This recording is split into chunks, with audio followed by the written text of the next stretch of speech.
प्राकृतिक सौंदर्य में बसी सचंडी धाम की रचना हर दिल में बसती है आस्था की महिमा, क्योंकि महोत्सव की रोशनी में सजी हर मंच श्रद्धा का संगम साकार हो जाती है भक्ति की गूंज से यहाँ खुशी का हर संगम। नमस्कार, आप देख रहे हैं मेरा भारत मीडिया और मैं हूं रमाकांत सिंह। हर खबर आपके साथ, आपके हाथ। श्री श्री सत्यचंडी धाम का चौथा महोत्सव में श्रद्धा और उल्लास का संगम दिखा। आपको बता दें कि महोत्सव का चौथा संस्करण जैसे ही भव्यता और दिव्यता के साथ शुरू हुआ, सबसे पहले विद्वान पंडितों के द्वारा इसको मंत्रोच्चारण कर एक अलग रूप दिया गया। पूरा परिसर भक्तिमय वातावरण से गूंज उठा। उसके बाद शंख बजाकर जो है विद्वान पंडितों ने इस पूरा परिसर को एक भक्तिमय रस में रच डाला। और आपको बता दें कि इसके बाद फीता काटकर कार्यक्रम की शुरुआत की गई, जिसमें आमंत्रित अतिथियों द्वारा फीता काटा गया। इसके बाद दीप प्रज्वलन कर धार्मिक कार्यक्रम की शुरुआत की। इस अवसर पर सभी अतिथियों को अंग वस्त्र माला और गुलदस्ता देकर सम्मानित भी किया गया। महोत्सव में जिले के सांसद, विधायक, जनप्रतिनिधि, मुखिया, सरपंच और विभिन्न राजनीतिक दलों के नेता भी उपस्थित रहे। इसके बाद जितने भी लोग बैठे थे सभी को अंग वस्त्र देकर श्री श्री सत्यचंडी धाम महोत्सव के आयोजकों ने सभी को अंग वस्त्र और माला देकर उनका सम्मान किया। आपको बता दें कि कार्यक्रम के दौरान महोत्सव स्थल सत्यचंडी धाम का वातावरण श्रद्धालुओं से खचाखच भरा था और संगीतमय गूंज की ध्वनि पूरे वातावरण में गूंज रही थी। उपस्थित लोग महोत्सव की भव्यता का, आयोजन की गुणवत्ता की सराहना कर रहे थे। महोत्सव की बढ़ती लोकप्रियता का अंदाजा इस बात से लगाया जा सकता है कि यह महोत्सव अब हर साल औरंगाबाद में आयोजित हो रहा है और इससे पर्यटकों और श्रद्धालुओं के लिए भी ये आकर्षण का केंद्र लगातार बन रहा है। स्थानीय लोग सरकार से इस स्थल के विकास और सौंदर्यीकरण की मांग कर रहे हैं, ताकि यहाँ की प्राकृतिक सुंदरता को संयोजे हुए इसे एक प्रमुख पर्यटन स्थल के रूप में विकसित किया जा सके, क्योंकि इस दृश्य में लगातार कार्य भी किए जा रहे हैं। यहाँ का दृश्य, पहाड़, पेड़ पौधे और सड़कें सभी एक अद्भुत छटा बिखेरते हैं जो लोगों को आकर्षित करते हैं और यहाँ आने की प्रेरणा देते हैं। बस जरूरत है इसे सरकार अपनी ओर ध्यान कर थोड़ा इसे केंद्रित करे और इसके सौंदर्यीकरण पर थोड़ा सोचे। इस महोत्सव की अध्यक्षता सत्यचंडी धाम महोत्सव अध्यक्ष राजेंद्र सिंह ने की, जबकि संचालन राकेश कुमार सिंह के द्वारा किया गया। महोत्सव के दौरान मशहूर कलाकारों द्वारा प्रस्तुति किए गए दुगोला गायन शाम में किया गया, जो सभी को मंत्रमुग्ध किया। और दीप प्रज्वलन के बाद जब कार्यक्रम की शुरुआत की गई तो निश्चित रूप से यहाँ जो लोग हैं महोत्सव के प्रति जो अपनी श्रद्धा भावना जो है लगातार उसको रखा और उन्होंने बताया कि महोत्सव तो मन ही रहा है, लेकिन इस जगह को सौंदर्यीकरण करने की जरूरत है। इसका जिस प्रकार का दृश्य है यह निश्चित रूप से इसे भी जो है सरकारी दर्जा मिलनी चाहिए। तो निश्चित रूप से यहाँ एक पर्यटन स्थल जो है उसमें शुमार होगा और यहाँ रोजगार के नए अवसर भी सृजन होंगे जो लोगों को काफी भाएंगे और यहाँ आने को खींचने को मजबूर करेंगे। आइए जानते हैं कि इस महोत्सव में आए हुए अतिथियों ने क्या कुछ बताया। कि जिस जगह को हम लोग महोत्सव करते हैं, जिस जगह के नाम पर, उस जगह के ऐतिहासिक गरिमा, उस जगह के धार्मिक महिमा को देश दुनिया में कैसे प्रचारित किया जाए, कैसे प्रसारित किया जाए, देश दुनिया को उसका महत्व कैसे बताया जाए, यह मुख्य उद्देश्य होता है।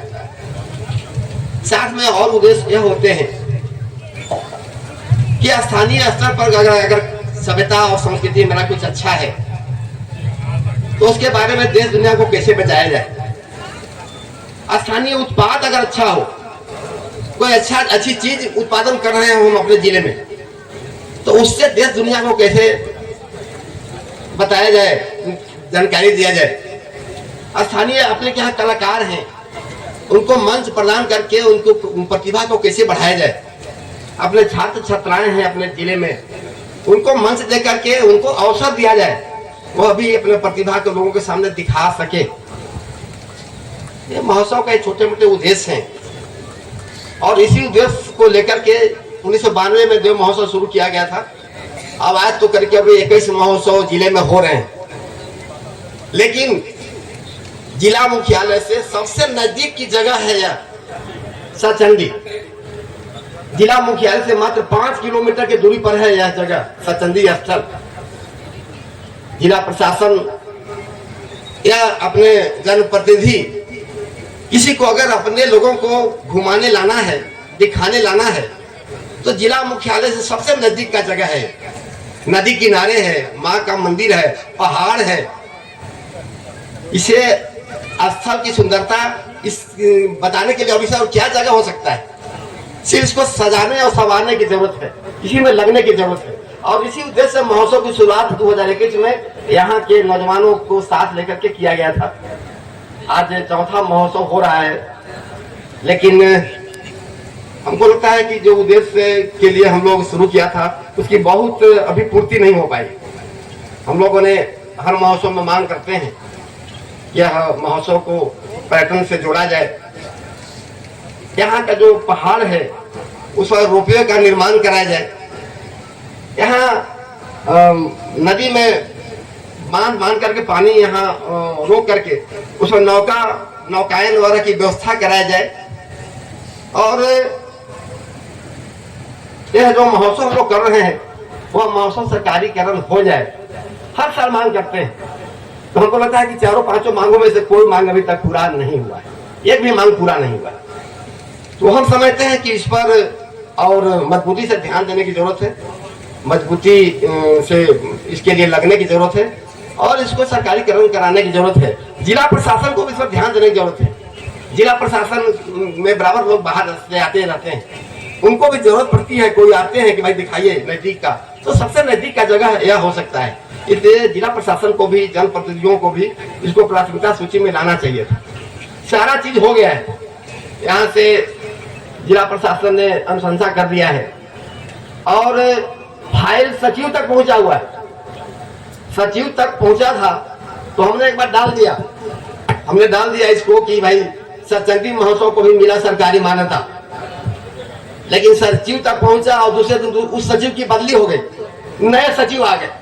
अब नए सचिव आ गए से बोला कि औरंगाबाद में कितना महोत्सव होगा, सब महोत्सव औरंगाबाद में होगा। अब इस वित्तीय वर्ष में हम सचंडी को नहीं करेंगे, इस चलते यह महोत्सव रुक गया, नहीं हुआ। अगर वही सचिव रह जाते तो यह महोत्सव भी आज सरकारी होता, आज यह महोत्सव भी सरकार कराती, सरकारी आयोजन होता, हम लोग दर्शक रहते, लेकिन नहीं हो पाया। तो हमको निवेदन है, यहाँ विधायक जी भी हैं, यहाँ एमडी जी हैं, हम उनसे निवेदन करना चाहते हैं कि कला संस्कृति विभाग में बहुत सा महोत्सव सरकारीकरण हो गया है। अब कला संस्कृति विभाग नहीं चाहता है कि महोत्सव और हो।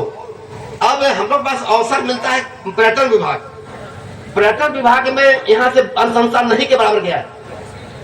हम लोग जो भी फाइल भेजे हैं सब कला संस्कृति में भेजे, पर्यटन विभाग में नहीं भेजे हैं।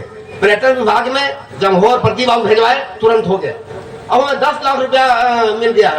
तो हम विधायक से चाहेंगे, एमपी साहब से चाहेंगे, यहाँ और गोपाल भाई हमारे बैठे हैं, मित्र हैं, सारे लोगों से चाहेंगे कि अगर वहां नहीं है तो पर्यटन विभाग को लिखा जाए, पर्यटन सचिव से मिला जाए। तो हम समझते हैं कि थोड़े से प्रयास में यह पर्यटन विभाग इसको ले लेगा और कला संस्कृति से ज्यादा राशि देगा इस महोत्सव को और ज्यादा विकास होगा इस महोत्सव का। पर्यटन मंत्रालय या विभाग का सवाल है। हमारे पार्टी के हमारे छोटे भाई समान राजू सिंह जी इसके मंत्री बनाए गए हैं हाल में। मैं भरोसे के साथ कह सकता हूं कि मेरी बात का वो महत्व रखेंगे और उनके अधिकार में जो भी होगा, उनके स्तर से जो होना होगा वो निश्चित रूप से होगा। ये महोत्सव अगले वर्ष सरकारी महोत्सव के रूप में होगा, ऐसा मेरा चाहना है। वैसे इच्छा तो मातेश्वरी की है, मां सत्यचंडी की है। वैसे विद्यार्थी जी ने तो बताया कि महोत्सव हम लोग जिले में किस उद्देश्य से कराते हैं।